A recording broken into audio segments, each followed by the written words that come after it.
The Brazilian military's finally gone into action to tackle the forest fires sweeping large parts of the Amazon. 44,000 troops and 2 Hercules transport planes are involved in the mission. From Brazil, here's Emma Murphy. It is finally a major military operation, but the fires set by man are now in nature's control. What began as small sparks are burning beyond the might of those who seek to douse them. Beneath the smoke, the Amazon burns. This area is home to 1/3 of all known species. It gives us 1/5 of our oxygen and 1/4 of our fresh water. The world's future rests on it, and yet many of these fires have been set deliberately. Economics taking precedence over environment. The president continues to downplay the severity of the fires, but the global outcry about this global crisis has levelled much of the responsibility at him.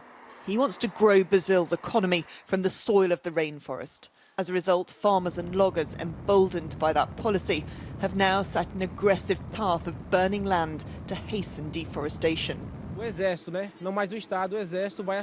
trying to tackle this crisis welcome the increased resources, but say fires are up 84% on last year.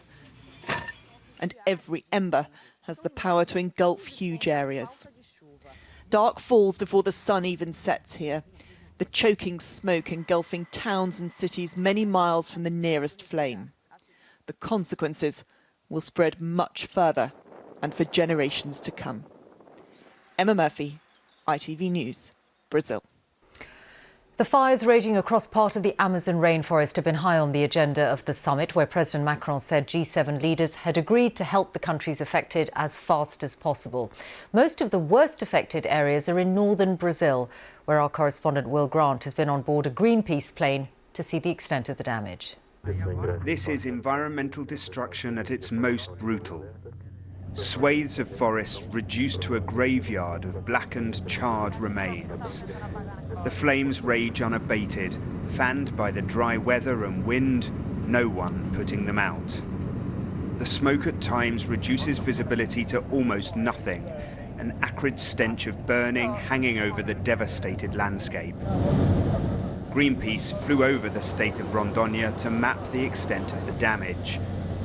And they blame one man for letting this situation get out of hand. Bolsonaro government is totally responsible for what is happening now, because the numbers of deforestation are increasing since the beginning of the year. So in 8 months, he's dismantling all the environmental policies that Brazil take more than 10 years to build. Ignoring the politics for a moment, on an ecological level, on a human level, this is just a very disturbing sight. Hectare after hectare of pristine Amazon, the world's lungs, going up in smoke. And worse still, it's taking place in a supposedly protected national park. But in Brazil, you can't ignore the politics. All weekend, angry protests have been held in major Brazilian cities and outside its embassies abroad. People furious at Bolsonaro's terrible environmental record. But President Bolsonaro remains unrepentant, accusing Europe of a colonialist attitude and insisting Brazil has the right to open up the Amazon to development. Many believe the fires are especially bad this year thanks to his message, that subsistence farmers, cattlemen and major industry feel emboldened to set the forest alight.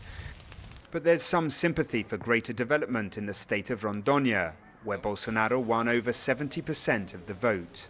I'm not against bringing international companies here as long as they bring jobs, says Edson Oliveira, owner of a lumber yard in Amazonas state.